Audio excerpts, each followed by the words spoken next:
I think I find myself at an end of a chapter of sorts. In the writing process, I wanted to finish the lullabies before I dug into Abby's piece, and I did.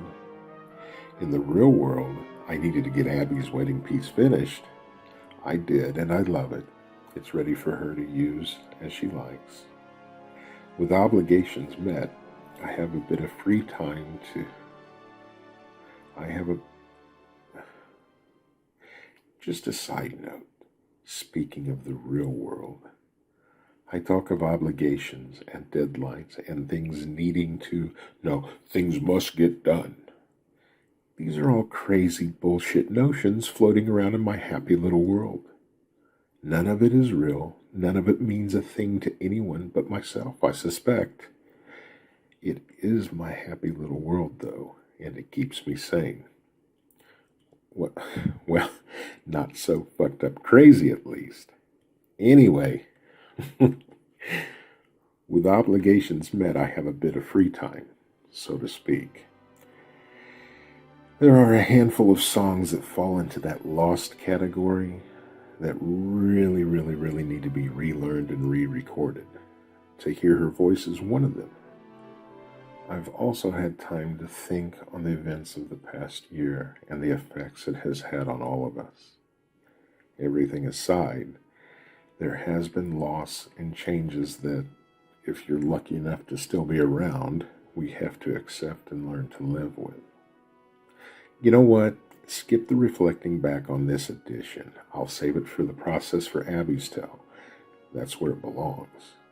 There's plenty enough to discuss with just this piece. Again, it wasn't supposed to be a writing process edition, just a piece that needed re-recording. Not for sure that I can do that now with this or any other piece that needs it. Certain things can't go on being ignored. I sit here thinking how to convey this in a professional way. Not an easy thing to do when you're not a professional, and it is a little bit scary. In this video, I'll share 2 clips of trying to relearn this piece. The first clip was recorded a few days ago, here in the first week of September. Sorry about the centering of the take and cutting off the hands, although appropriate, I think. Sorry. The second clip was recorded a few years earlier. As much as I practiced, as hard as I tried, there is no way to miss how deteriorated the playing is in the first clip from the earlier second clip. My fingers are frozen. Seriously, they feel like ice cubes.